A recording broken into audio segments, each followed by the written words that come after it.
Yellowstone's wolves are back, and biologist Doug Smith is hunting them with a camera.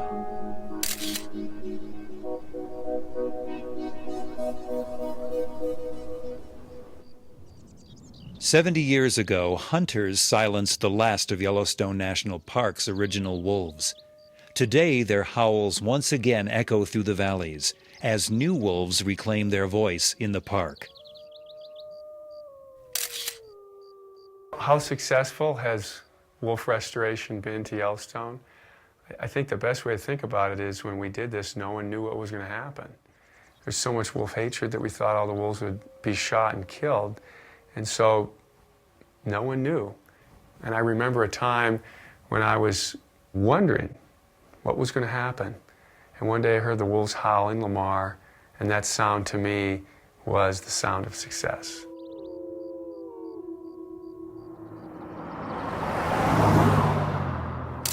Success is starting to sound a little different. Wolf watchers, hundreds and thousands of them, have transformed Yellowstone's once quiet northern range into a wolf-watching metropolis. Yellowstone now has become the best place in the world to view wolves. Not just the United States, but the world.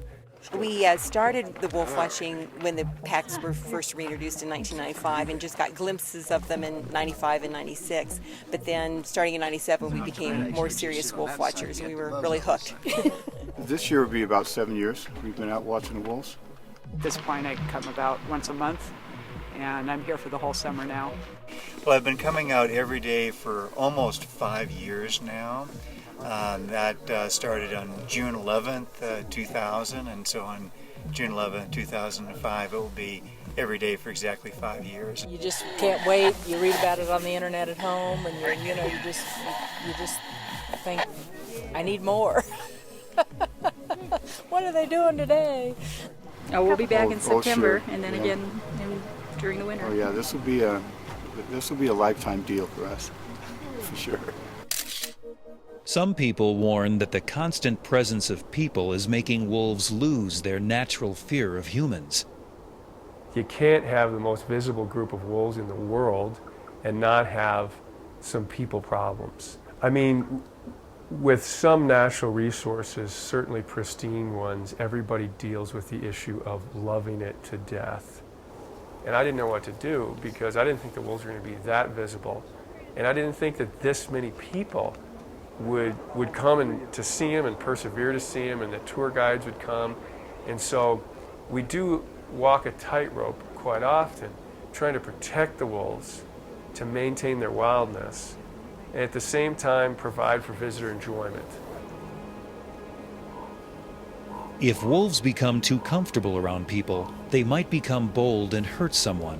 If that happens, wolves might face the firing line once more.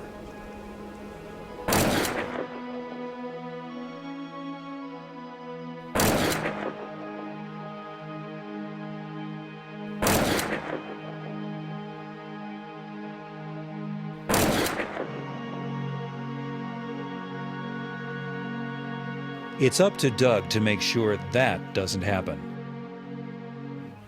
So we at the same time have to promote and restrict. Wolves aren't the only animals to get a little too comfortable around people.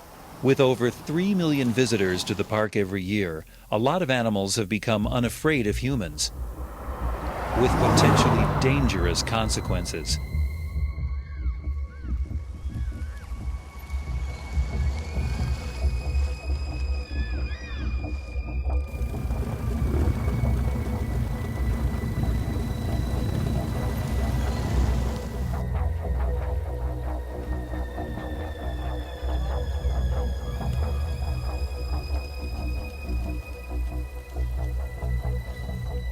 But wolves are different. With passions so high about the wolves, the animals ride a very fine line between love and hate, and it's Doug's job to make sure that that balance stays in the wolves' favor.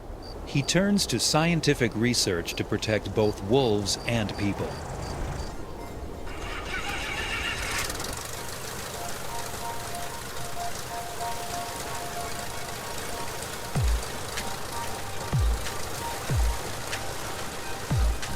And unless we know something about wolves, the controversy is going to grow. But if we know what wolves are really like and what they do, how they behave, what they eat, what they don't eat, how much they eat, all that comes from radio collars. This is how it's done. This is our bread and butter radio tracking from a super cub. Looking down on the wolves. A lot of country, big country to cover. Can't do it on foot, can't do it on horseback, can't do it out of a vehicle. Gotta do it like this. We'd like to fly more, but they cut us back. But this is how we do it.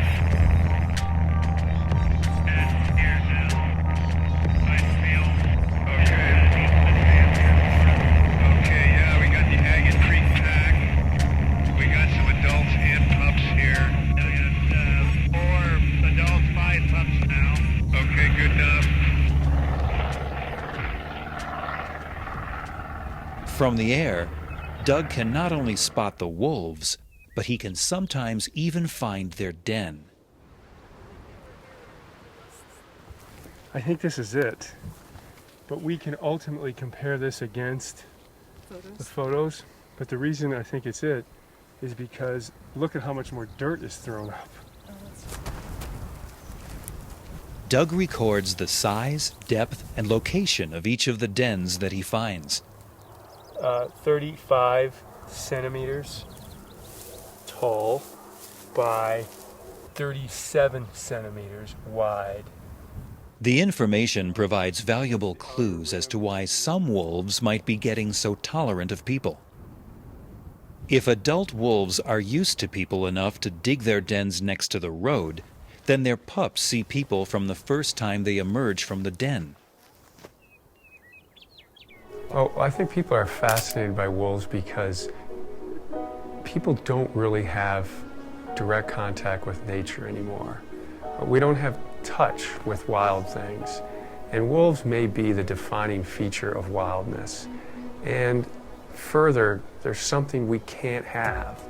Wolves won't succumb to our way of life. And as humans, we want everything. Our appetites are insatiable. And so it's that not letting us have it is what makes wolves loved and hated.